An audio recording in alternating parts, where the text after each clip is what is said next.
আসসালামু আলাইকুম দর্শক, ঐতিহ্যবাহী ঘোড়দৌড় প্রতিযোগিতা হচ্ছে। এই সংবাদ সংগ্রহের জন্য আমরা শুভেচ্ছা টিভির একদল সংবাদকর্মী এখানে কিন্তু এসেছি এবং দেখেছি উৎসবমুখর পরিবেশে স্বতঃস্ফূর্তভাবে হাজার হাজার মানুষের উপস্থিতিতে এখানে কিন্তু গ্রাম বাংলার যে সংস্কৃতি, এটা উৎসবমুখর পরিবেশে এখানে হচ্ছে। ইতিমধ্যে ঘোড়দৌড় শুরু হয়েছে। মানুষের স্বতঃস্ফূর্ত উপস্থিতি যশোর জেলার বিভিন্ন উপজেলা থেকে এখানে এসেছে।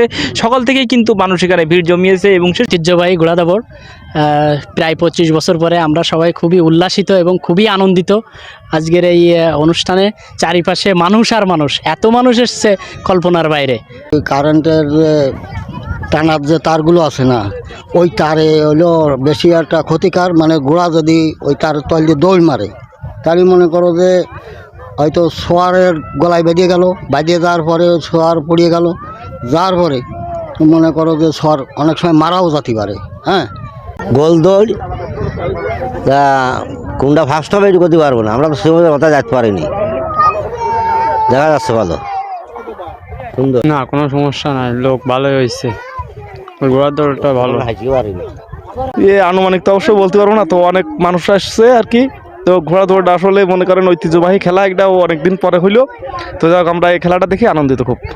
আমি ঘোড়া নিয়ে আসছি, আমার বাড়ি সাতক্ষীরা জেলা তালা থানা হাজারকাটি গ্রাম। আমি একটাই ঘোড়া নিয়ে আসছি, নাম হলো মাহিম রাজা।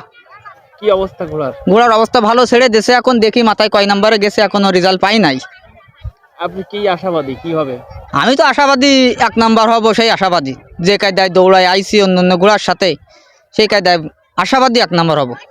পুরস্কার কি এখানে? পুরস্কার এনে হলো 1 নম্বর পুরস্কার 10,000 টাকা, 2 নম্বর পুরস্কার 7,000 টাকা, 3 নম্বর পুরস্কার সম্ভবত 5,000 টাকা, আর 4 নম্বর পুরস্কার 3,000 টাকা। কোনো গ্রুপিং টুরুপিং আছে? কোনো অবৈধ কোনো অবৈধ তো বোঝা যাচ্ছে না, এখন লাস্ট ফিনিশিং ফলাফলের পরে আমরা বুঝতে পারবো যে আসলে কমিটির লোক কোনো দুর্নীতি করলো কি না করলো, কোনো ঘোড়ার দিকে টেনে কথা বললো কি বললো না, সেটা হলো দাবরের শেষে। এখন তো বোঝা যাচ্ছে যে এটা ব্যবহার করছে খুব ভালো, আশাবাদী করি যে মনে হয় তো লিগাল বিচার করবে।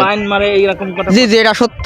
আমার নিজের ঘোড়াই বান মারার জন্য 2 মাঠ আমার ঘোড়া বাঁকাই গেছে, ধরা খাইছে, চাপ খাইছে, এটা বাস্তব। ঘোড়ার গুণমন্ত্র আছে, এটা বাস্তব।